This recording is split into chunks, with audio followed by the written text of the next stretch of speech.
Assalamualaikum warahmatullahi wabarakatuh. Halo sobat-sobatku tercinta dimanapun Anda berada, semoga selalu dilapangkan rezekinya dan dimudahkan urusannya. Terima kasih bagi yang sudah mendukung AG92 Channel. Bagi yang baru bergabung, jangan lupa subscribe dan nyalakan loncengnya terlebih dahulu agar Mimin lebih semangat lagi. Oke seluruh, kali ini Mimin akan melanjutkan alur cerita Jaka Gledek, pencarian bayi Jaka Gledek hingga membuat Burhanuddin ayahnya sekarat. Tak usah banyak cendol dawet, langsung saja kita seruput cendol dan dawetnya lur.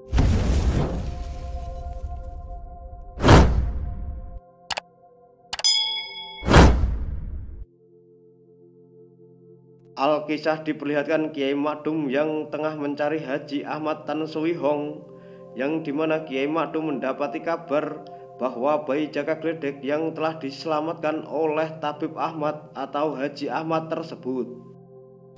Aku mencari seorang tabib Tionghoa yang bernama Ahmad Tan Sui Hong. Wah, kami belum pernah mendengar nama itu, Kay. Iya betul, Kay. Saya juga nama itu langka. Baik, kalau gitu kita teruskan pencarian. Di saat Burhanuddin dan rombongannya kala itu tengah mencari Guru Raden Sangsang yang telah membawa anaknya, mereka berpapasan oleh rombongan Kiai Makdum yang sama-sama berusaha mencari bayi Jaka Gledek. Waalaikumsalam warahmatullahi wabarakatuh. Bagaimana? Sudah kau temukan putramu? Putraku diculik oleh gurunya Raden Sangsang, Kiai. Gurunya Sangsang? Ya. Dasar murid durhaka. Rupanya diam-diam dia telah berguru dengan Ki Kalapandut. Ya, dialah yang membawa putraku bersama Ratu Nanggani. Dan Kiai Makdum menjelaskan pada Burhanuddin dari semua rangkaian cerita bahwasanya bayi Jaka Gledek saat ini sudah diselamatkan dan dibawa oleh Haji Ahmad Tan Sui Hong dengan julukan Pendekar Bangau Putih. Haji Ahmad Tan Sui Hong. Kedengarannya nama itu seperti nama orang Tionghoa, Kiai. Benar. Dia seorang pendekar yang berbudi luhur dengan julukan Pendekar Bangau Putih. Nah, bagaimana? Apa kita lanjutkan langsung mencari Haji Tan Sui Hong? Namun terjadi lagi seperti episode sebelumnya, Burhanuddin yang hendak menghadiri pertemuan kubro di Gua Selarong guna menyusun rencana untuk perlawanan pada penjajah. Ia lebih mendahulukan perjuangan kepentingan rakyat terlebih dahulu dan sambil mencari di mana tempat tinggal Haji Ahmad Tan Sui Hong tersebut. Perjuangan harus kita nomorsatukan, sebab menyangkut keselamatan rakyat dari penindasan Kubene. Tapi Tuan Muda, mencari putra Tuan Muda juga penting. Benar. Tapi itu tidak bisa kita lakukan sekarang. Sebab tempat nanti kita harus menghadiri musyawarah kubro di Selarong. Bertemu dengan pimpinan besar Kanjeng Pangeran bagiku lebih penting dibandingkan mencari anakku. Karena mencari anakku dapat kita lanjutkan setelah kita pulang dari Selarong.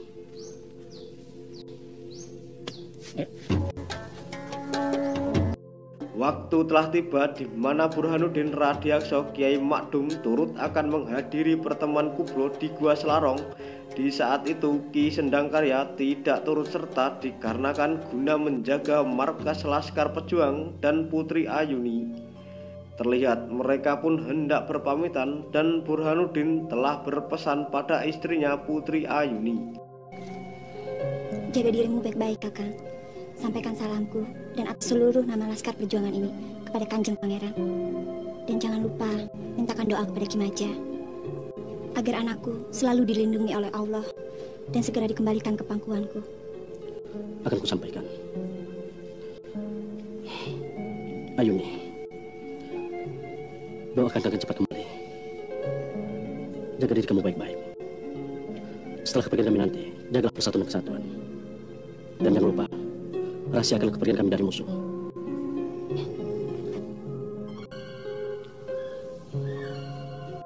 Assalamualaikum. Waalaikumsalam.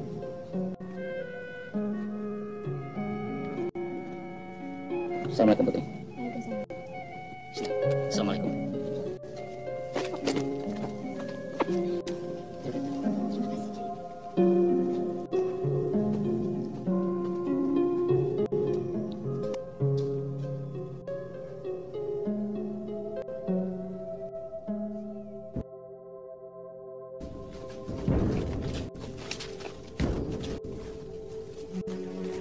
tiba-tiba muncul bebengek Raden Sangsang dan rombongannya dari semak belukar yang kepo pada urusan orang lain. Mereka lantas mengikuti Burhanuddin. Aku ingin tahu kemana mereka pergi. Pasang mata dan telinga kalian agar kita tahu apa dan kemana tujuan mereka. Mari kita ikuti.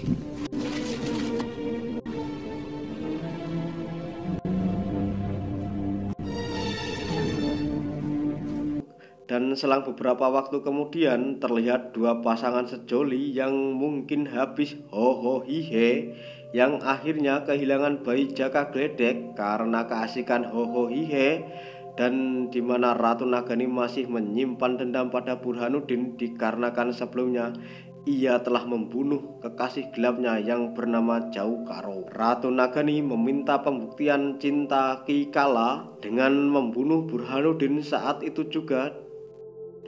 Dengan sigap Ki Kala yang mungkin sudah merasakan cendol dawet Ratu Nagani, mereka berdua bersama menyerang Burhanuddin.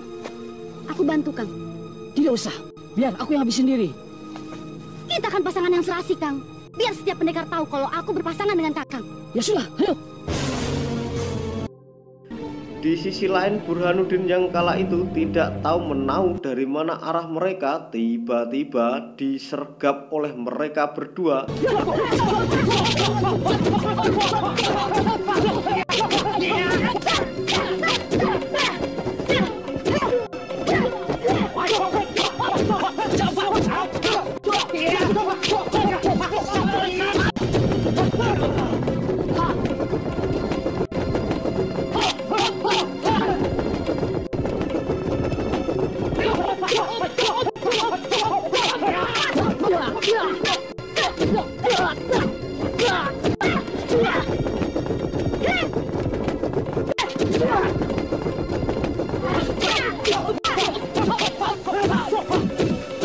Selang beberapa waktu, datanglah bebengek Raden Sangsang. Lengkaplah di sana terjadi pertempuran yang luar biasa. Tapi sekarang aku musuhmu. Mari, habis mereka. Wah!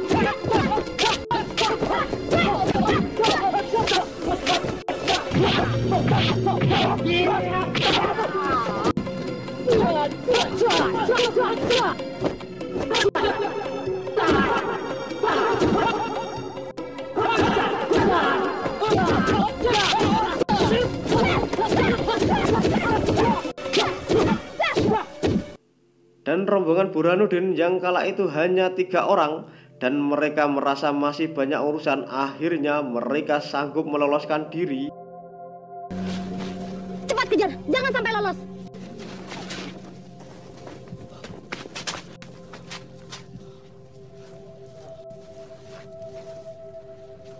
Pada akhirnya mereka berpencar untuk menghindari kejaran Ratu Nagani dan akan bertemu di suatu tempat. Ayo, mari, ayo. Terlihat Ratu Nagani yang kala itu tak ingin melepaskan Burhanuddin. Ia pun terus mengejar Burhanuddin. Kejar Burhanuddin, biarkan yang lain.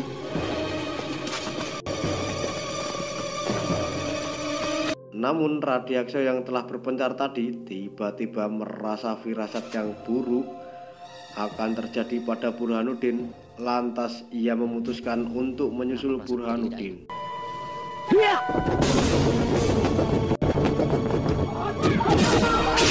Tanpa disangka-sangka, benar juga firasat Radiaksa, yang dimana Ratu Nagani beserta rombongannya berhasil mengejar Burhanuddin yang seorang diri. Dan terjadilah pengeroyokan pada Burhanuddin dan pertarungan yang sangat amat luar biasa. Penggal kepalanya sebagai hadiah perkawinan kita. Senang sekali aku mendengar Nagani.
Namun Burhanuddin terlihat kewalahan dikarenakan mereka semua juga sangat tangguh.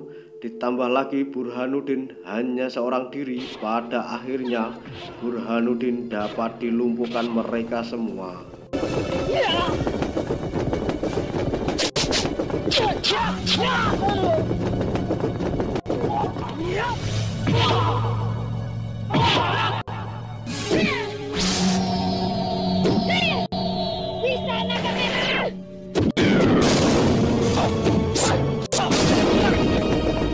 Tentunya dengan waktu yang pas, Radyaksa datang berhasil membawa Burhanuddin meloloskan diri dari bebengek itu. Ayo, cepat kejar. Namun bebengek itu tak memberi ampun. Ia terus berusaha mengejar Burhanuddin yang kala itu sudah sekarat. Hingga Raden Sangsang hampir mengetahui Radyaksa dan Burhanuddin hendak bersembunyi. Goblok! Kenapa sampai kemari? Tapi aku lihat mereka lari kemari, Guru. Mana buktinya? Di sini tidak ada. Pasti dia lari ke arah lain. Betul, tak mungkin ia lari ke sini.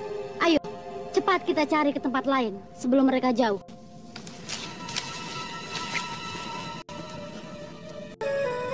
Aku yakin mereka di sini. Dan di saat Raden Sangsang memastikannya, alhasil ia tak mendapatinya. Mana mereka? Aku yakin mereka.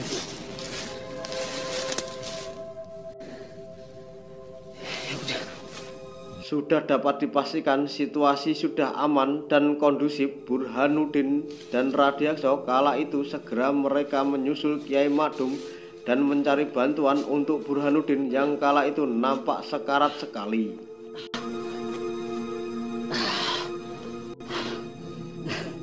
Syukurlah Raden Sangsang dan Kala Bandar sudah pergi. Ayo, sekarang kita cari perlindungan sambil mengobati luka. Mungkin Kiai Madung sudah mencemaskan keadaan kita. Baiklah, ayo.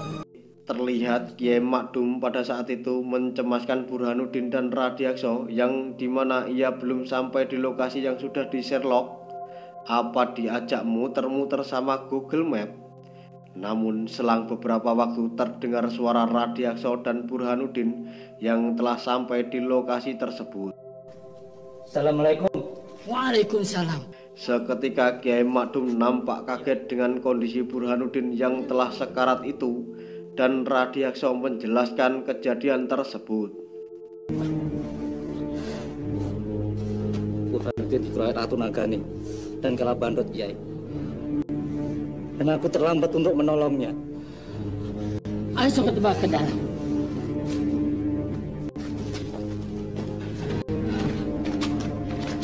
Lantas mereka membawa Burhanuddin masuk untuk melihat dan mengobati luka yang Burhan derita.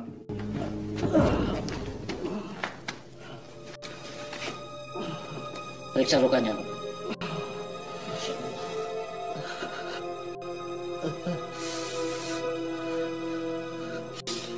Kiai, luka Burhanuddin sangat aneh. Bukan luka biasa. Nampaknya luka yang begitu parah. Kiai Madum lekas menyuruh Radyaksa untuk mencari empon-empon. Pergilah ke kampung. Cari periuk dan air. Kalau ada, bawa daun semerbnyawa, barang segenggam. Baiklah Kiai, saya akan mencarinya sampai dapat. Permisi.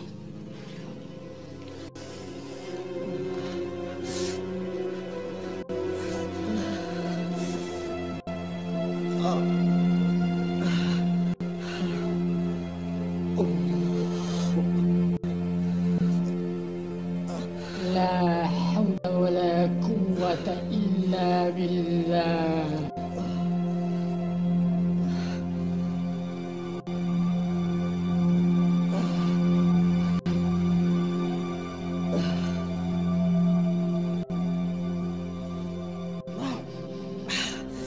Dan dengan doa, Kiai Makdum mengecek kondisi dan keparahan luka Burhanuddin.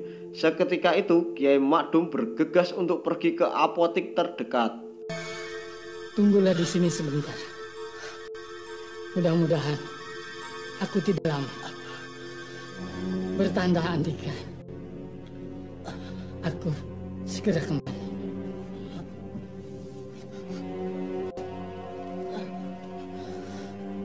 Terlihat Burhanuddin yang kala itu merasakan kesakitan luar biasa hingga membuatnya tak berdaya. Lantas ia melihat seekor ular yang menuju ke arahnya.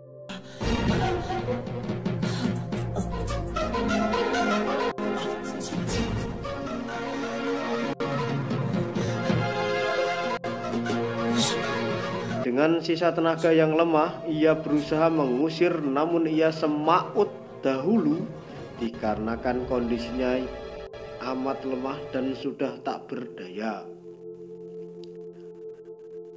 Namun pada akhirnya cerita ini dilanjut di episode berikutnya. Dan bagi yang belum subrek, jangan lupa subrek dulu karena subrek itu gratis. Dengan begitu Anda sudah mendukung channel ini, dan semoga Allah memberi kelancaran rezeki dan setiap urusan Anda semua. Wabillahi taufik walhidayah. Wassalamualaikum warahmatullahi wabarakatuh.